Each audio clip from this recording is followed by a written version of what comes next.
Chapter 23. The Prince a Prisoner. Hendon forced back a smile, and bent down and whispered in the king's ear. "Softly, softly, my prince, wag thy tongue warily. Nay, suffer it not to wag at all. Trust in me, all shall go well in the end." Then he added to himself, "Sir Miles, bless me, I had totally forgot I was a knight. Lord, how marvellous a thing it is, the grip his memory doth take upon his quaint and crazy fancies. An empty and foolish title is mine, and yet it is something to have deserved it.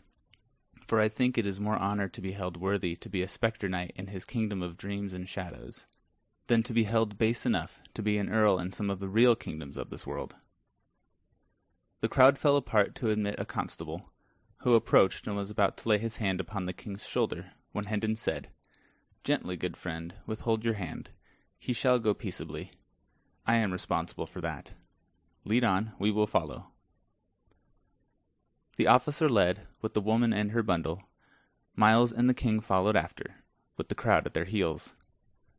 The king was inclined to rebel, but Hendon said to him in a low voice, "Reflect, sire.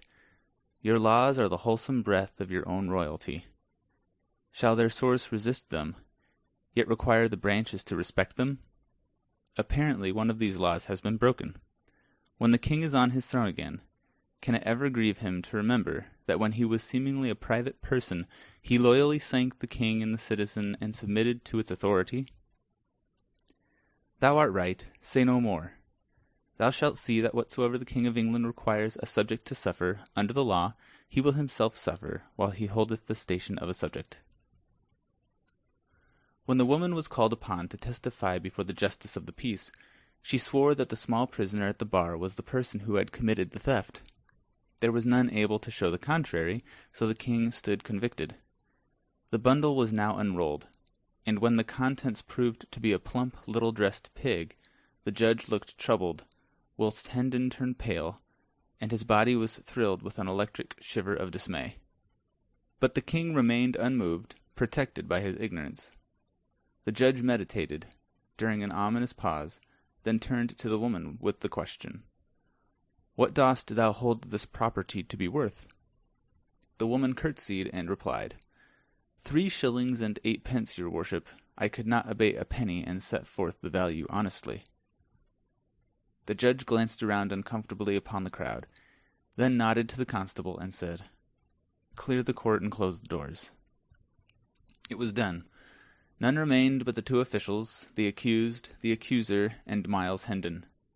This latter was rigid and colourless, and on his forehead big drops of cold sweat gathered, broke and blended together, and trickled down his face. The judge turned to the woman again and said in a compassionate voice, "'Tis a poor ignorant lad, and mayhap was driven hard by hunger, for these be grievous times for the unfortunate. Mark you, he hath not an evil face, but when hunger driveth. Good woman, dost know that when one steals a thing above the value of 13 pence halfpenny, the law saith he shall hang for it?"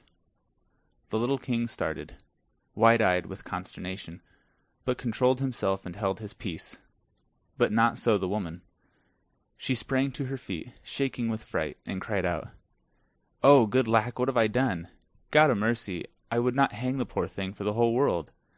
Save me from this, your worship. What shall I do? What can I do?" The justice maintained his judicial composure, and simply said, "Doubtless it is allowable to revise the value, since it is not yet writ upon the record. Then in God's name call the pig 8 pence, and heaven bless the day that freed my conscience of this awesome thing." Miles Hendon forgot all decorum in his delight, and surprised the king and wounded his dignity by throwing his arms around him and hugging him. The woman made her grateful adieu and started away with their pig, and when the constable opened the door for her, he followed her out into the narrow hall. The justice proceeded to write in his record book. Hendon, always alert, thought he would like to know why the officer followed the woman out. So he slipped softly into the dusky hall and listened. He heard a conversation to this effect: "It is a fat pig, and promises good eating. I will buy it of thee. Here is the 8 pence." 8 pence indeed!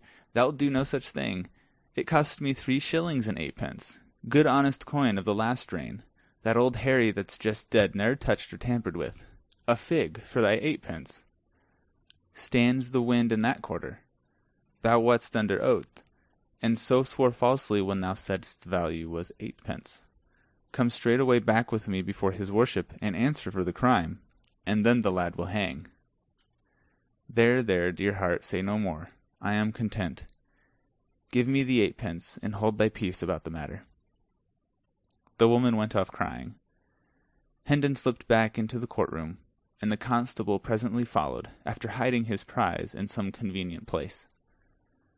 The judge wrote a while longer, then read the king a wise and kindly lecture, and sentenced him to a short imprisonment in the common jail, to be followed by a public flogging.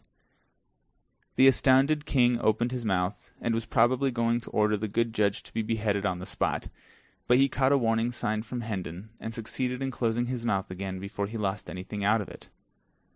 Hendon took him by the hand now, made reverence to the justice, and the two departed in the wake of the constable toward the jail.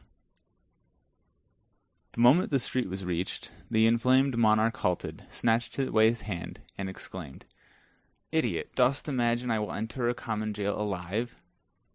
Hendon bent down and said, somewhat sharply, "Will you trust me? Peace, and forbear to worsen our chances with dangerous speech. What God wills will happen. Thou canst not hurry it. Thou canst not alter it. Therefore wait and be patient. 'Twill be time enow to rail or rejoice when what is to happen has happened."